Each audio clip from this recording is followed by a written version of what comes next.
Good day, everyone. Welcome to the second web talk in the CAEF series, The Many Faces of Islamic Antisemitism. I'm Andrea Spindle, Executive Director of the Canadian Antisemitism Education Foundation, which is a Canadian registered charitable organization. Thank you for joining us today, and thanks to our many co-sponsors who share our goal and encourage CAEF and me personally every day to keep up the fight and to share knowledge so we can all be armed and taking action.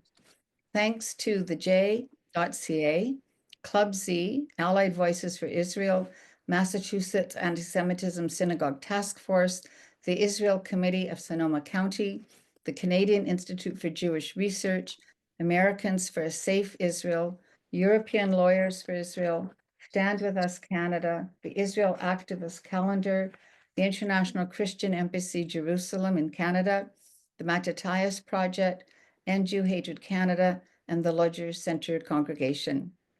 In this series, we are not implying that anti-Semitism is coming exclusively from only Muslim sources, communities, or individuals, but it is a major source, and we need to be able to talk about it, confront it, and challenge it.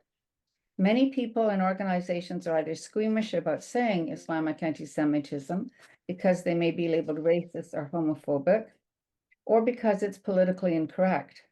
In today's heavily ideological environment, people are afraid to name both Islamism and leftism as sources of anti-Semitism, despite research conducted by the ADL and recently published that shows that there is a consistently high degree of anti-Semitism across the population in Muslim-majority countries. We also know from research published by the Rutgers University National Contagion Research Center that progressivism or leftism, which is associated with identity politics, critical race theory, and the DEI, or diversity, equity, and inclusion movement, leads directly to fallacious assumptions about Jews and increasing anti-Semitism. I think it's fair to say that DEI is misleading about people of all races, creeds, and faiths. Calling out these politicized ideologies for the lack of evidence, their bias, and discrimination is necessary if we are to confront contemporary anti-Semitism. Likewise, we need to call it Islamism, or the movement of fundamentalist Islam that aims to reorder society in accordance with Islamic law or Sharia. We were shown a great deal of evidence by our last speaker, Dr. Andrew Bostom, that Arab Islamic countries have historically discriminated against non-Muslims, not just Jews, and many today are focused on delegitimizing Israel, even eradicating it, thus fueling anti-Semitism globally. This is not true of all Arab countries, nor all Muslim countries, but it is true in larger or lesser degree across the Arab world. The ADL's recent research provides data that shows that even in countries in which governments have signed the Abraham Accords, there is still a high degree of anti-Semitism. What does this mean for Canadian society? How has what happened on October 7th, 2023 in Israel reverberated across the globe? For all of those who are listening, consider what was your own personal experience on the morning of October 7th. How did you respond then and since? And what sense have you tried to make of this tragedy? Israel Ellis was deeply shaken by the events of October 7th, especially since his son Eitan, an IDF Golani Brigade reservist, was called into action. Israel is an entrepreneur with degrees in political science and Middle East studies, and is the author of a book entitled Moving Through Walls: The 4 Foundations to Living Your Best Life. Within a short time following the horrors of 10/7, he found himself seeking to understand how such a barbaric terrorist attack could occur. His personal journey included exploring the antecedents to this in Europe, Canada, and Israel. The result is this very recently published book, The Wake-Up Call: Global Jihad and the Rise of Anti-Semitism in a World Gone Mad. The impact of 10/7 has changed Israeli society and life for Jews globally. Right here in Toronto, we have witnessed rising anti-Semitism. Jewish people feel betrayed by their own organizations and by the obsequious behavior of city, provincial, and federal governments and the police towards radical anti-Israel protesters. We are also in many instances negated, ignored, or vilified by corporations, universities, and cultural institutions that have discriminatory practices under the ethos of DEI. Israel Ellis makes 7 key recommendations in his book, which I invite him to share with us, in describing the impact of 10/7 on his life and the journey that brought him to write this book. Please feel free to put your questions in the Q&A on your screen, on your Zoom screen. Be respectful. The webinar is being recorded and will be shared with registrants in the next few days. Welcome, Israel. Thank you, Andrea. Very much appreciate being here. Just one correction that the book, The Wake Up Call, deals with 7 observations of the question that is on the tip of everyone's tongue who I've spoken to, and I've traveled quite a bit in Europe and in Asia and in the Middle East, and right here at Canada. There's all of us have the same bewilderment when it comes to October 7, and that is how did this happen? I make 7 observations. I posit 7 observations because I can't give you answers, and I can't give you necessarily the recommendations. I can only observe, and maybe through observation we can have discussion, we can have conversation around the observations that I've made. And that's what the book is about. The book is about that. It's about the personal experiences. I follow a number of Israelis, especially those. There's 100,000 and 200,000 people in total, 100,000 in the north and the south who've been displaced. I have followed them and their stories. I've chosen a few people. It's very moving. I do it in my own voice. I talk about my experiences that I have vicariously lived through my son, who was activated on October 7th and served in the last year 300 days with his Machaka, his unit. These gentlemen are all reservists. They have families, they have professions, and yet they were called to duty. Not many of us can do that and then go back to our lives. So there's a lot of trauma there that these individuals are dealing with right now, and we really have to be sensitive to that. My experiences, my wife and I, our experiences in Israel, and much of this culminated into a frustration, not unlike anything that we've all felt. For me, given my communication talents and the idea that I might be able to articulate something that we all feel, I ended up wasn't intended to, but after having traveled from the Gaza border to Be'eri and spending the time in Be'eri, very emotional time, I decided that maybe what I could do, maybe my answer was to write a book that would provide clear and concise information for people who need to counter the unreasonableness, a book that provides hopefully comfort to those who've been isolated, and a book that can create conversation that might be able to bridge misunderstanding. And that is what the Wake Up Call does. And hopefully your people who participate here will go to Amazon, buy the book, and review it. We've had a bit of a setback. Amazon has now censored any book to do with 10/7. They are not allowing marketing of the book. So the way we counter it is we ask people to please buy the book on Amazon and to please review it and provide me with your comments also to israelellis.com. Please, I invite conversation. So Andrea, you've tasked me with something very interesting today. You've asked the question, and I want to get into that.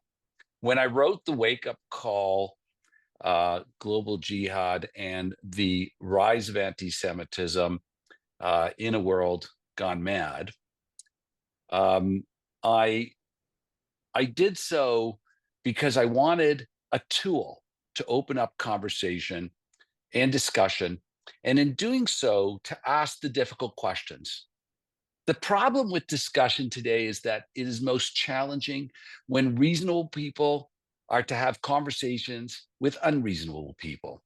I was recently asked how to deal with that, and my answer was that we are successful when we bring the unreasonable people to a place where we force them to confront their unreasonableness. And while this sounds good in theory, I have learned that the unfortunate reality of the unreasonable is that they are poor gamblers.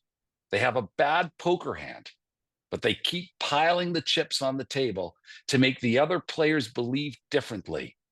We've seen it. They double down and they continue to double down, regardless of the reason or evidence provided to the contrary of their reality.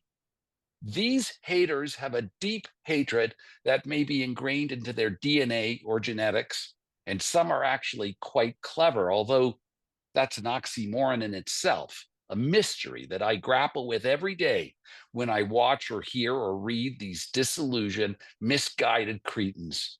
The haters will come up with new language, acronyms that can seem reasonable to the untrained ear, but of course, the problem fundamentally is they exclude the Jew. But unfortunately, this deception is lost on a public that lacks historical knowledge or the truth of current events. Instead, people are drawn in and manipulated by the falsities, the dissonance, the lies, the manipulation. And while we can demand for people to take responsibility and discern between the truth and the non-truths, the path of least resistance is to hate. And so we now have an army of useful idiots who carry the message of the jihadists, even though their way of life is completely opposed to the ideals and values of the diverse communities. Especially, I refer to feminists, LGBTQT, the social justice warriors who are disillusioned by the Palestinians' cause to go against everything they believe. Because, Andrea, I conclude that anti-Semitism is a narcotic to these people, and they cannot get enough of it. You've asked me today to discuss Islamic anti-Semitism and leftism in Canada. I would probably need all day, but I will do my best to touch upon the discussion in the next hour or so, and I hope to give us all something to think about and to encourage active involvement to work together to change the narrative of the haters.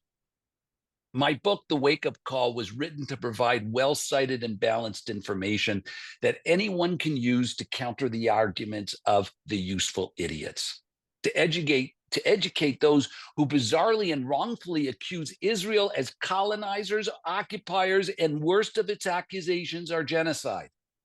I hope that your listeners, your viewers today, will use my work to join a very important army of the reasonable who must deal with the unreasonable.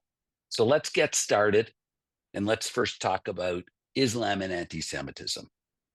I will say this much at the beginning of this. There are many people of the Muslim faith who I have met who are moderates, lovers of life and supporters of Israel. And I think it's a mistake in the wrong direction to make generalities when it comes to Islam, or for that matter, Christianity or followers of any religion. We here in Canada are a multicultural society, and I've always believed in our freedoms, admittedly up until recently, with the tsunami of a lawlessness of anarchy headed by a left wokeism cancel culture that has manipulated and destroyed my sense of safety and has led me to a painful realization of betrayal where I do not feel safe or welcome in my own home. I suspect that many of you might feel the same way. The question that I really think about is this: is Islam inherently anti-Semitic, or has it been weaponized through radical interpretations and political exploitation? Let me explain a little bit more detail here. The question that I ponder when it comes to the idea of Islam and anti-Semitism is Islam on its own a doctrine of anti-Semitic attitude, or even more so, a religious instruction that justifies and encourages anti-Semitic practices against Jewish people, which can include prejudices and even violence? Or is the offensive language and promotion of violence against the Jews and the Jewish state of Israel the result of radical interpretation, corruption of the Quran, and subjectively designed to fuel global jihad expansionism by those who popularize anti-Semitic sentiment for their own purposes of power and to divert from their corruption and subjugation of their citizens? It is no mystery that the most outwardly anti Semitic of the predominantly Muslim countries are those whose people live in fear, repression, and often poverty, while their leaders enjoy opulent and corrupt lives. Another question I think about is this: is modern day Islamic aggression against Jews just another scapegoating of the Jew? Just like Christian practices that laid the groundwork for centuries of anti Semitism in Europe, as theological accusations evolved into social, economic, and political discrimination during the medieval period. The use of religion is the popular go to in justifying anti Semitism. How can you apply reason when you are made to believe that the act of anti Semitism is an edict from your God? I would like to briefly delve into a lesson of history, if you don't mind, of the Muslims, Christians, and Jews, which I think provides an important context for our discussion today. So, Islam was founded by its leader Muhammad in 570 CE, and Islam was established some 2,000 years after the giving of the Torah at Mount Sinai, and some 6 centuries after the birth of Christianity.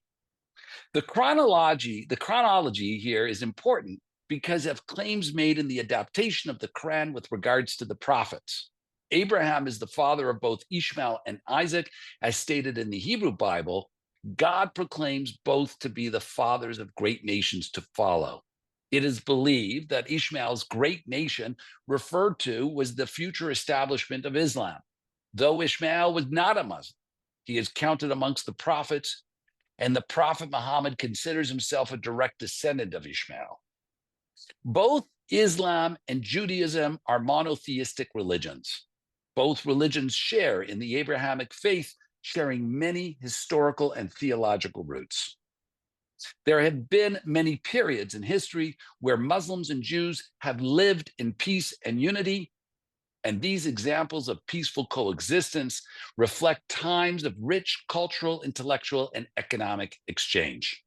This includes the period of medieval Spain from the 8th to 15th centuries, a 700-year period known as the Golden Age for Jews under Muslim rule.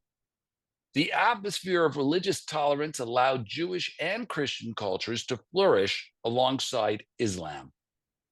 During the Ottoman Empire from the 15th to the early 20th century, many Jews found refuge. The Sultan, Bayezid II, who lived in the 15th century, was a protectorate of Jews, especially during the Holy Inquisition from 1492. There were various Ottoman sultans and some regional leaders that were kind or unkind to the Jews and Christians. However, it is well documented that Jews lived throughout the empire, contributed to economic activities and cultural identity, and enjoyed a degree of autonomy. Prior to the significant geopolitical changes of the 20th century, including the establishment of Israel and the subsequent Arab-Israeli conflicts, Jews lived in various parts of the Middle East and North Africa under Muslim rule. In countries like Morocco, Iraq, and Iran, Jewish communities often experienced periods of peaceful coexistence with their Muslim neighbors. Jewish communities also lived under Persian rule in what is now Iran during the Safavid and Qajar dynasties from the 16th century right up until the 20th century. So while there were episodes of persecution, there were also extended periods of peace and productive interaction. And this considered under the Shah right up into the 70s. Christianity is also a monotheistic religion. Historically, in Muslim lands, both Jews and Christians were considered dhimmis, which is essentially second-class citizens. And they were tolerated because they were monotheists. Those with multiple gods were considered infidels and were not welcome to live amongst Muslims. There were periods of Arab pogroms of Jews in Israel in the 19th and 20th century. These tended to be about territorial struggles, not religious differences. It is only in these relatively modern times that the rationale for Islamic aggression against the Jews leans on the narrative of a religious war. I think it's much easier to defend or not have to defend a war when you do it in the name of your God. Anyone who questions the rationale and the viability of such warfare can then easily be considered an infidel. The term jihad is used and rather overused, which has come to indicate that this is a holy war. Actually, I want to just point out that the meaning of jihad comes from the concept of a personal struggle with faith and observance. Judaism and Christianity have very similar ideas of the internal struggle. After all, when you are a lover of life, it's natural to want to become the best version of yourself in any religion. The jihadist perversely turns this idea into martyrdom, the idea of sacrificing oneself, and that is done usually through violence. I will posit here that the cruelty and intent of radical jihad is way outside the true teachings of Islam. The proclamations that were espoused by Nasrallah and Haniyeh, the terror leaders of Hezbollah and Hamas, and by Khomeini, the supreme leader of Iran, and by any cleric or radical imam who uses their position to manipulate followers to do acts that completely define the natural instinct for survival, i.e., suicide fighters, is nothing more than the manipulation of human beings by people who are vying for power and enriching themselves personally. I would like to now discuss what I deem to be the manipulation of the Quran. I have studied Islam and the relationship between Muslims and Jews, rooted in a shared Abrahamic tradition where Jews are acknowledged as the people of the book. The Quran emphasizes peaceful, coexistent, and mutual respect, while historical conflicts are seen as isolated events rather than indicators of enduring hostilities. This is at least the case historically. As I will get into in a moment, Islamic teachings in the Quran do advocate for justice, kindness, and the protection of religious minorities, including the Jews. There are several surahs in the Quran that outright comment on and they instruct the followers of Islam to respect and engage in dialogue that deal with people who are non-Muslims in non-violent ways. Now, I'm not an expert on Muslim and Islamic, and I only know what I've researched, and especially around the wake-up call, because I wanted to provide a balanced viewpoint over here. And I think that that is the bridge to peace. That is the bridge to moving forward. That's my opinion. And what I'm about to tell you and show you, explain to you, you don't have to agree with. And I definitely want to hear from people in terms of, I want to hear from your listenership in terms of their opinion. But I can only go by what I found. And when I investigated the Quran, I found a number of surahs that would support this argument. A surah is, for simplicity, it's a chapter. It's the written book of the Quran is the written book of the Muslims of Islamic religion, just like the Torah is the written book of the Jewish people. And we all know that the written book is subject to interpretation, and these books are centuries old, and of course there's much interpretation, so that's kind of where this comes from. But I just want to talk about some of the surahs that I've come across. So here is one. Allah does not forbid you from those who do not fight you because of religion and do not expel you from your homes, from being righteous towards them and acting justly towards them. Indeed, Allah loves those who act justly. Okay, another surah, which is called the Al-Baqarah. Indeed, those who believed and those who were Jews or Christians or Sabians, those who believed in Allah and the last day and did righteousness will have their reward with the Lord, and no fear will there be concerning them, nor will they grieve. A clear indication, in my opinion, just from simply reading it, that there was an invitation of whatever religion to be able to practice Syria independently, right? That you would not have to fear about that. So another surah here on 384, say we have believed in Allah and what has been revealed to us and what has been revealed to Abraham, Ishmael, Isaac, Jacob, and the descendants And what has been given to Moses and Jesus and what has been given to the prophets from their Lord, we make no distinction between any of them. And we are Muslims in submission to him. I think that it's if I look at these texts right on, these texts imply fairness, respect, and common heritage. There is no justification for violence inside these texts. And yet there are those, what I will call false prophets of Islam, who use the cover of the Quran as an excuse for their own murderous activities. These zealots of Islam are not the true believers they claim to be. The party of terror and the true infidels, I believe, are hiding under the cover of hate and personal gain through political power and conquest. The only reference that has come afoul of violence is within the Hadith description. Now, I just want to explain what the Hadith is. The Hadith is a sort of commentary whose authorship is not known for certain. Some say that these are unwritten words of Muhammad.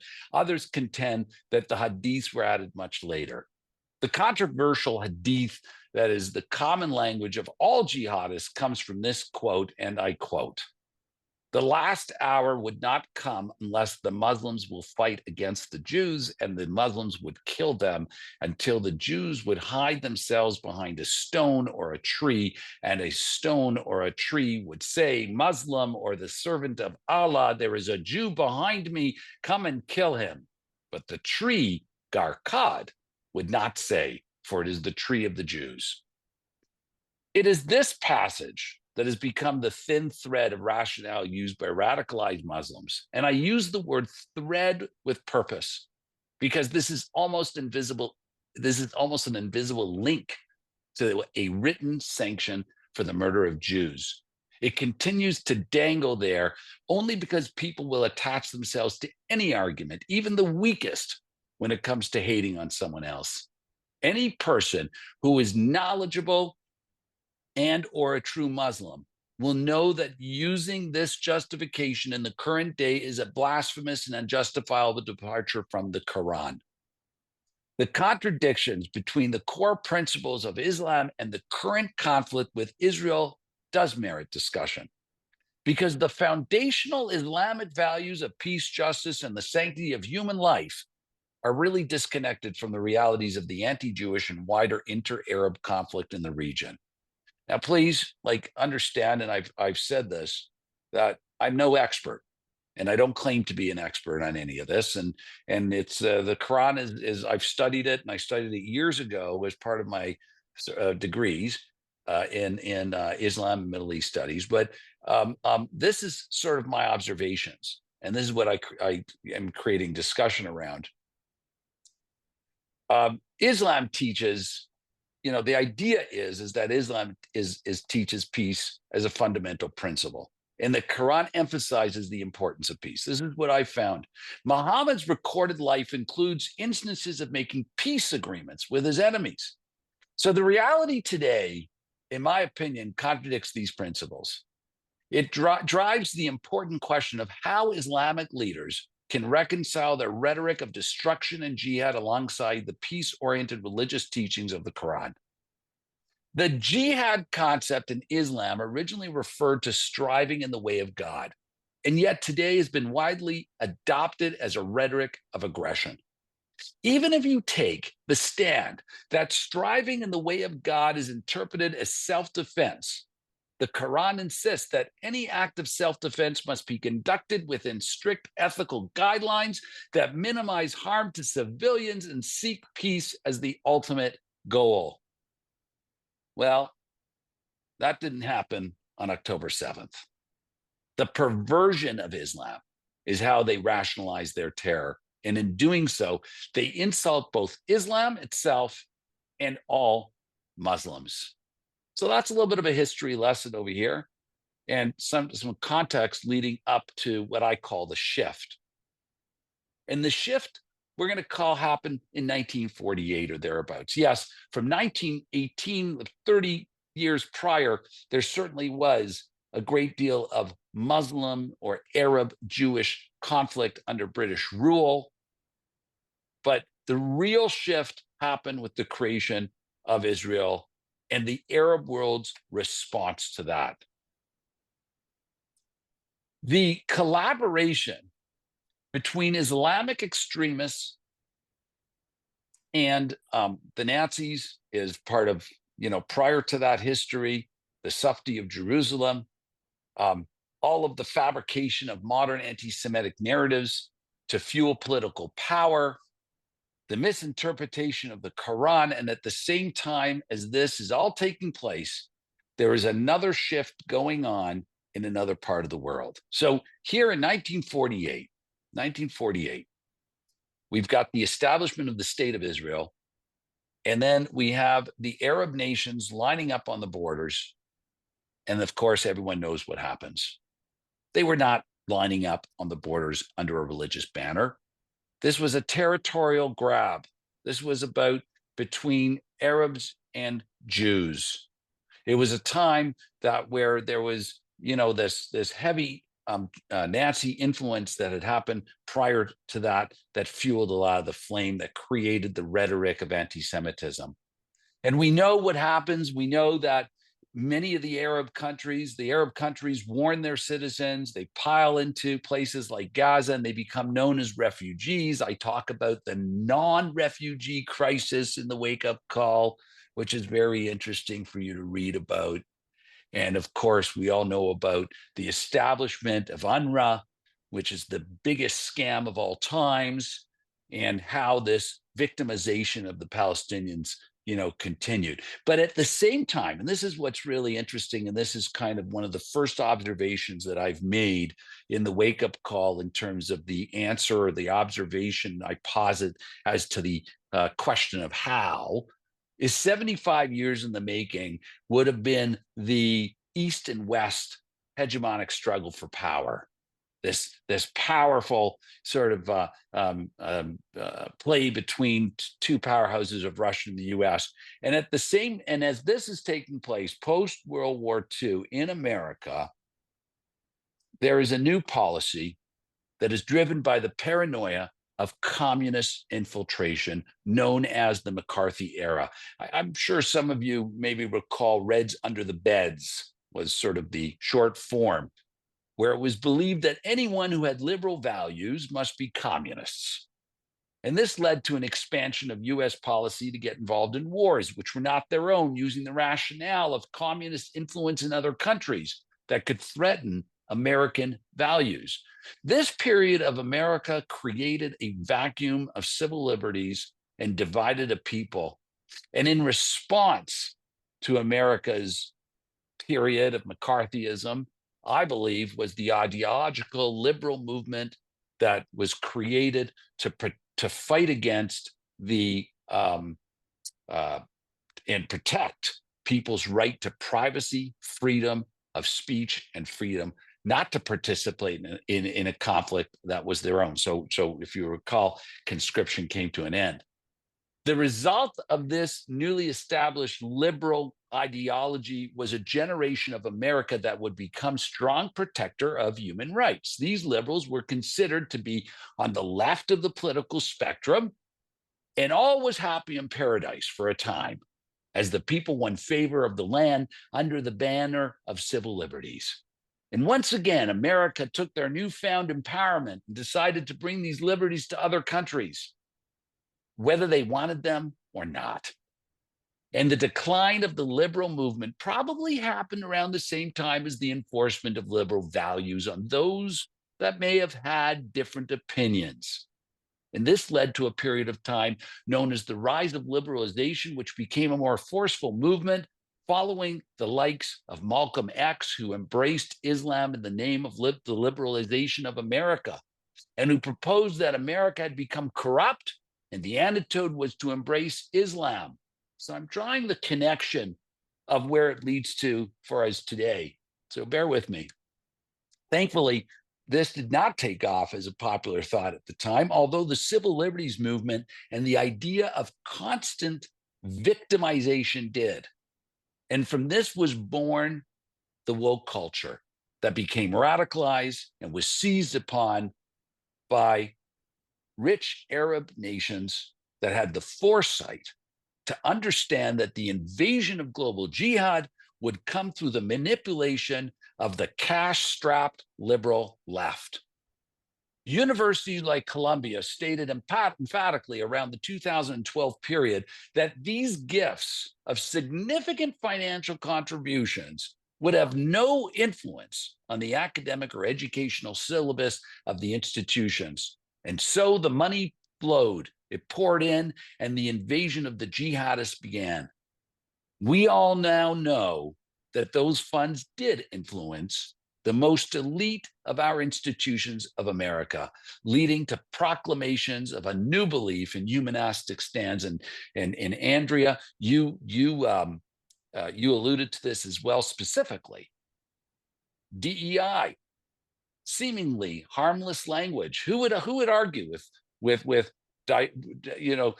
diversity, equity, and inclusion? Who would argue with these values? We all know where this got us.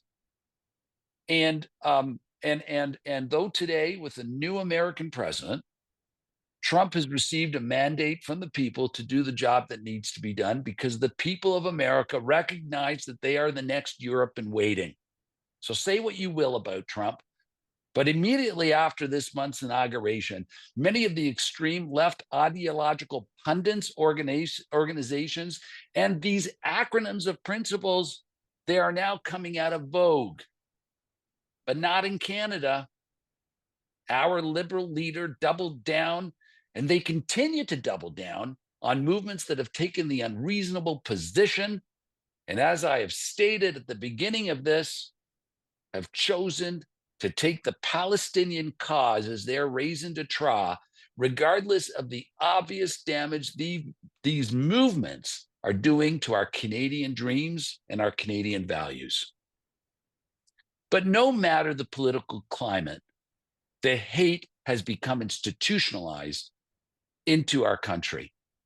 Organizations, unions like CUPE, I thought they were for labor, have turned into conduits for anti-Semitic thought.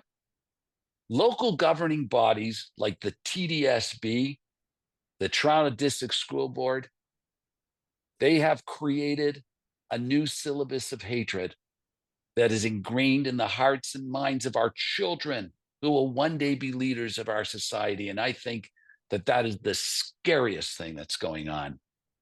I am very concerned that we are at the nexus of not being able to turn back the clock. Political selfishness and power-hungry leaders have created this environment. Why? For their own selfish objectives. We've created an environment that is so toxic, that has one goal, and that is to win votes at any cost. Trudeau has let in well over 1 million people, many of whom are radicalized Muslims who have corrupted the Quran to institutionalize their hatred and now operate almost unimpeded to educate our children in the art of hate. Unfortunately, mainly directed at the Jews, policies like APR, which stand for anti-Palestinian racism, are designed as cover-ups to perpetuate the ongoing syllabus of hatred.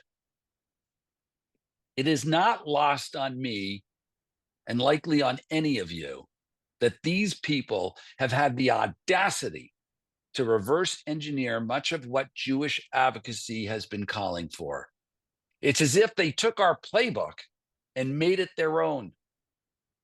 I am not very concerned with the history or the questions of whether Islam breeds into anti-Semitism. Today, that is not a question we need to concern ourselves with. Over the more present-day danger of the manipulation of Islam, the victimhood of the Palestinian people used by the radicalized left, who have invaded the liberal ideology and political agenda to invade Canada with global jihad. This is not a question. This is a fact. And all who know it should be scared, should be concerned, because it doesn't just start with the Jews. It ends with everybody.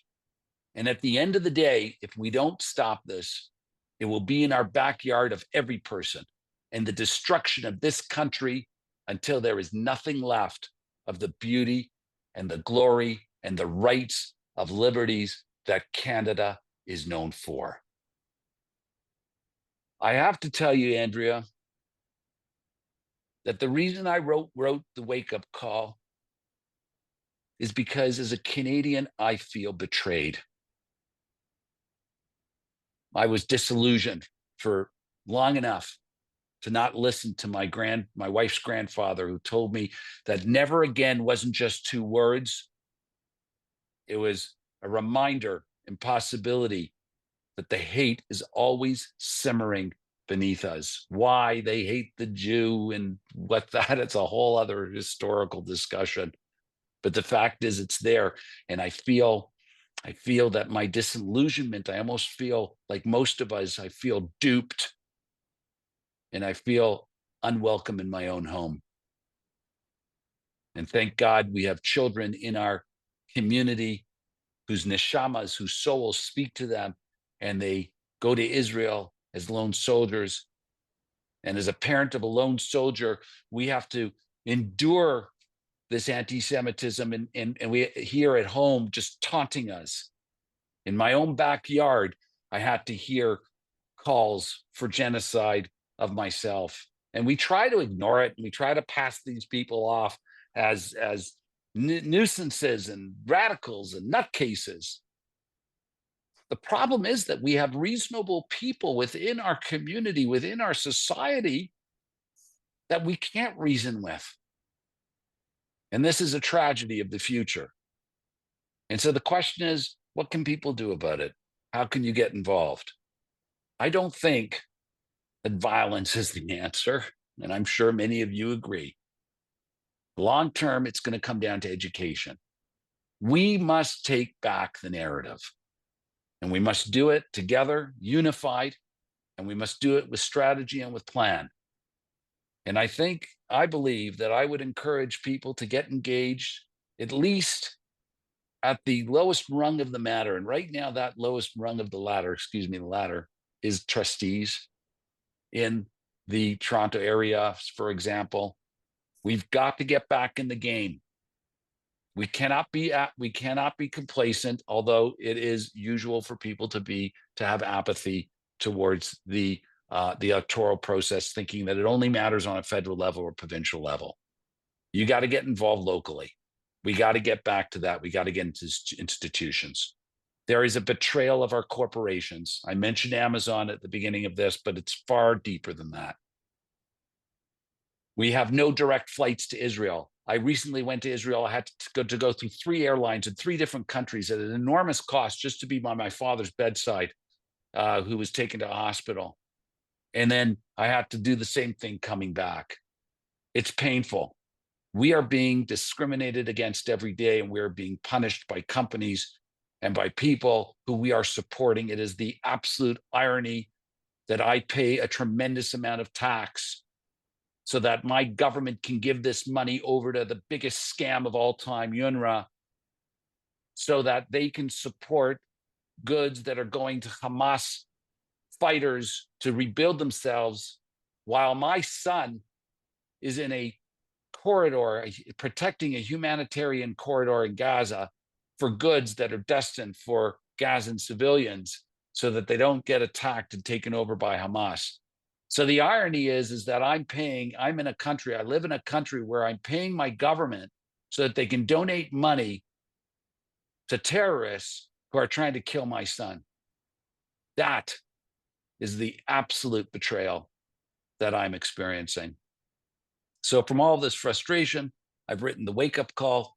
I think that all of you hopefully will find it very helpful to articulate maybe how you're feeling.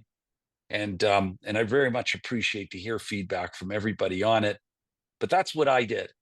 And the fact is, I've met many people recently, many people. There's so many beautiful people out there that have now dedicated themselves over the last 16 months to create organizations and to fight the narratives and to do what they can do. Each one of us is capable of achieving our greatness. Each one of us is capable of doing what we need to do to fight for our survival, because we are in a fight for survival. And that is kind of where we are today. Thank you, Andrea, for having Okay. me. I hope I didn't put anyone to sleep. I doubt that. You've given us a great deal to think about. Each of the, as you were speaking, I'm thinking each of the topics is a, a discussion in and of itself. So I'm going to try to grab a few themes that have come through on the Q&A and a few questions I have, because I think you've touched on many things we need to know. So let me first start by saying to the audience that I really recommend you read the Wake Up Call, because I did. I will publish a review of it to share with you, because I think what Israel has done for me and for many of you, and I've been dealing with anti-Semitism in a professional way now for 6 years, is to, in a very succinct way, talk about what it means to wake up and what we need to think about. And he covers the topics, I think, with titles to his chapters that in them of themselves, I thought really hit certain nails on the head. And I was dealing with this before the October 7th tragedy and before the 2023 war, etc. This is not a new idea. Anti-Semitism has been growing and rising for quite a long time, and many, including myself, were really asleep at the switch. So let me just ask a few questions that come from that. You pointed out that for Canadians, that the Canadian government is actually fueling it. I have written, and we've published through CAEF a number of articles on the fact that Canada is funding terrorism. What do you see being done about that? Is it simply a matter of having to wait till we have a different government? Is that the only solution we have?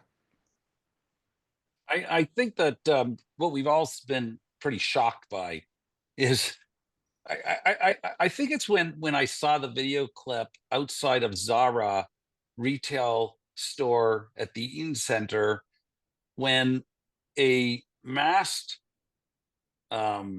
intimidating gentleman with a keffiyeh and kind of all masked up and went over to a police officer and said, "I'm going to put you 6 feet under, man," and the cops did nothing. Or when the artery on the 401, the on ramp right by Avenue Road there, had all those protests, and our police force was serving coffee to them. And a police came up to me as I drove my car, and I rolled down my window, and he said, "Sir, I think you got to go back for your safety. I think you have to turn around." And I Right. was just blown away Yes. by this. I couldn't believe it was inconceivable, because the complacency, because there was no leadership, there was no legislation against hate, and there was no direction. And frankly, the police officers and the people in our community are overwhelmed.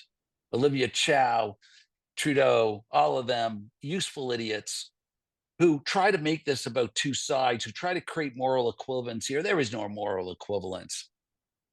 Unfortunately, there's nothing to do with our current leadership, because I think they're too far gone. And on the federal level, we know that there's a limited number of days. You can let people know how disappointed you are with them. I was so disappointed. I was so aggravated when Yara Sachs is seen being held by Mahmoud Abbas there in Ramallah with our foreign minister at the time, Jolie. I was just so angry to see that betrayal and how they set those things up. I think they're too far gone. They're out. Vote Right. for Pierre. Pierre's a great guy. I've been to a number of his events. I've spoken to him. I have a great video of him wishing Eitan well. And I believe that with Pierre Poilievre, we all know that we've got a good chance going forward. I'm a little concerned about our provincial government, to be honest. I was shocked that Ford fought against the speaker's ruling that you weren't allowed to wear a keffiyeh in Queen's Park. I think that him and I think and I'm really concerned about his stance on education. I can't believe that he doesn't see it. And he's not going anywhere. He's probably going to get in. But we need to write our letters. We need to write our MPPs. We need to let them know of our dissatisfaction. And we cannot enjoy the opportunity of apathy when it comes to getting the message out there. Don't think that, by the way, you writing a letter to somebody doesn't matter. It matters a great deal. And whatever you can do to let them know your concerns or your displeasure is always good. On a local level, I mean, look at Olivia Chow. I mean, I'm not even going to, really take up anyone's time. I think everyone knows, she's another useful idiot who's just totally ignorant of, what this is all about and what it means. And she's just easily used. And let's hope that and that she uses up her time really quickly and we get someone else back in there to run one of the greatest cities in Canada. Just an embarrassment and a lack of direction that has come from her, absolutely zero leadership. And I feel completely betrayal of the social contract because you know what? Jews are also part of the social contract. And like I say, on the local level, the lowest rung of our political system is where we really need to focus. We really need to focus on who our trustees are. We need to really think about what's going on within our unions. And we need to get involved in the political process. And we need to let them know that these are that under no uncertain terms are we okay with this. The problem we're having is also one of numbers and arithmetic. Someone told me the other day that once you get past 5%, you kind of have lost the fight. And we're talking about Muslim votes. I am saying that there are many Muslim moderates out there who really do support Israel and who are friends and allies. But the recent immigration of in Canada is mainly non-vetted people who are radicalized. I believe there's a very high percentage of them, and I believe that most of the policies, public policies, and what's going on right now is there to get their votes and to bend their knee to them. And I think that's really a big mistake from our politicians. And somehow we have to work hard to be a light of reasonableness in a wave of unreasonable people. Okay, let me just state something I think that's important for people to know. Since CAF is a registered charity, we are not endorsing candidates or parties. I think it's important for people to consider everything that Israel has said when you are thinking about voting. The most important point I would make is that it's important to know what the parties and the candidates stand for and vote. If you take nothing else from what he said, rather than just associating with a party, make sure you actually pay attention, because I think we're in a very serious period. And I would totally agree that from the trustee level all the way up, it's very important. Now, all of our audience isn't Canadian, so I would hope that people understand these are examples from the Canadian current environment, since we have both federal and provincial elections and a trustee's position in Toronto as imminent right now. But I think what we can say is that we're seeing massive change in the US, much of which I think is going to aid Israel and the Jewish people. And so maybe there are some very important principles and policies that we ought to look to emulate. So I won't get into the details about the parties, but just say we should really be paying attention. And I want to quote something. Here's what I think has been wrong personally on the side of the Jewish community, and I'm interested in your view on this, Israel. The Jews have largely been, and I think appropriately, liberal in the most classical sense, supporting human rights and social justice. In 1992, Ruth Wiss, who is a Judaic scholar, you may know of her, she was at McGill for many years. She's very active with the Tikva Foundation. She's an amazing speaker. She's close to 90 years of age. And in 1992, she wrote a book called If I Am Not For Myself, The Liberal Betrayal of the Jews, which was, it hit me so hard when I read that book, realizing this is not a new issue. She identified then that classical liberalism had slipped away and the people associated with liberal political ideology were already working against us. And yet the Jews were still, quote, liberal. I think this book is a hallmark of where we were then, and it's just gotten worse as you described it. And your book, I think, comes as a good update on what she's described as what was happening then. So how do we impact the Jewish community? How do we help more people understand that we are in a crisis and we need a wake-up call? I think that first of all, I want to say about the comment you made about the liberal movement predominantly having a very strong Jewish influence.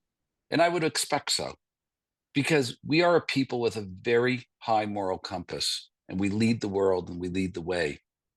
And I think, as a matter of that moral compass, I think many, and I'm going to be kind to them, because it is a mystery to me today why any Jew can possibly find the rationale or the reasonableness to support the unreasonableness in the movements that are plainly anti-Jewish, in sort of consequence to excluding the Jewish people from their humanistic um, sort of objectives of what they say, and from the false narratives and the lies. Just goes beyond reason. The only thing that I can come up with is that Jewish people, I think, to some extent, have such a high moral compass that it's very difficult for us to deal with the idea that we have to be decisive and draconian and take action in order to defend ourselves. It's a very unpalatable thing, the idea of killing. And Golda Meir said it beautifully, that she blames the Arabs not for war, but for turning our children into killers. I see the effects of war on soldiers in the IDF. I see the trauma. I see the look in their eyes. I see how they're so easily traumatized and freaked out by everything that they've seen, because we are a moral people. And of course, war is abhorrent. Of course, all of this, but we cannot lose our resolve. I That's think true. that I think It's, there's a consequence of conflict going on with people. And I think that people still want to believe themselves as liberals, that they can't quite move over to the right, because the right is a very dangerous place. It also slides into the extreme. I was going to say it's And extremism. That's yes, yes. I mean, right right. now it's Right. working for us. Yeah. Right now, today, it's working for us. We've got a president in power who's now rolled out the carpet and wants to build golf courses in Gaza, and sees the opportunity of what can happen. And yes, he is basically, he's cut off UNRWA. He's, said end of DEI. I mean, he's definitely changing the narrative, and this is good news for the Jews, but for how long? And we have to be careful of the extreme slides along the spectrum. What I've always loved about Canada is that I tell people, ask me, who am I? And I tell them that I'm a Jewish Canadian. In America, it's I'm an American Jew. And there's a difference, a subtle difference in terms of what comes first. And I'm not putting anyone down for this, and please don't misunderstand what I'm saying. But I think that America is very nationalistic, very proud of who they are. They're proud of their liberal values, and they should be, because their liberal values are what has protected the civil liberties and the freedom of speech and the freedom of people. But those liberal values have been manipulated. They have been invaded by a very clever propaganda campaign and by money that has come from the very nations that we have made rich. There's a lot of paradox. There's a lot of oxymorons here in terms of what's happened. But today we are starting to pay that price. And while the slide into the right is concerning and somewhat, can be a dangerous slide, right now it's working for us. We've got to be balanced. The problem is when we get extreme or fundamental in any side of the spectrum, politically, religiously. Our job is to stay centered, is to be moderate, and is to be reasonable people. And I think that it's painful to make those changes, to make those, to be able to move along that spectrum as needed be, given the times. And I think in America, it's even more profound. But I will Right. tell you, as a Canadian, I'm looking to America. I'm looking south of the border, because frankly, it is a difficult time as a Jewish Canadian. I think I'd rather be an American Jew right now. Thank you. I'm afraid we're not going to get to the very, very many questions. I have rarely seen this much comment and questions, and I'm going to apologize now that we can't spend the If time. Andrea, if those questions could be forwarded I to will do that. israelellis.com, That's what I was I just. will answer every one of your questions. I'll do my best to do that. I'd appreciate that. think there are, I think that we'll share with you the comments as well, because I think some of the people have raised some very interesting questions and comments about your take also on Islam, knowing that, yes, you can find all the positive passages you quoted, but you can also find passages and history that shows the behavior wasn't always consistent with, I with, agree, I agree, but we've but I got to understand your bridge, we got to perspective. find a way I forward. agree. We Yeah. got to find a way forward, and we got to find a peaceful way forward.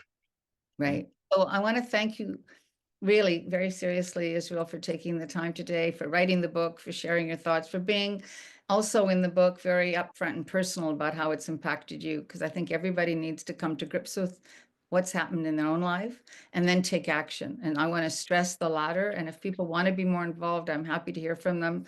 It's easy to be in touch with me at Andrea, Andria, at CAEF.ca, and to follow up with Israel and his book. And I've allowed Israel, I told him in advance he could make a pitch for the next talk Monday night. Do you want to say something about that? Sure. On this Monday night, on February 10th, for all those who live in Toronto, we are doing a first book launch. We will be doing a number of events in Toronto. This is the first one at Beth Tikva, and you can go to israelellis.com and you can take a look at our event page and you can get the details. I also want to, and I'd very, very much appreciate if you come. If you value today's seminar, then I think you'll really enjoy the interactive program that we've got scheduled for Monday, February 10th, where we will have Goldie Gamari, which is a Persian MPP here, who will have a speak, and David Gordon, who's a wonderful journalist in the National Post and has been a great asset to the Jewish community. He will also be speaking, and of course myself, and then we'll be having a lively discussion afterwards. And I want to also invite anybody, especially in America. I don't charge for speaking. This is a endeavor. This is what I can do. I'm welcome to come. If you can put at least 50 people or more together, I will be more than delighted to organize and calendarize to come to an event to speak about the wake-up call. But what's even more important is for us to stimulate discussion. I want conversation. I don't think there's anything wrong if you don't agree with what I have to say. That's actually great that we can struggle.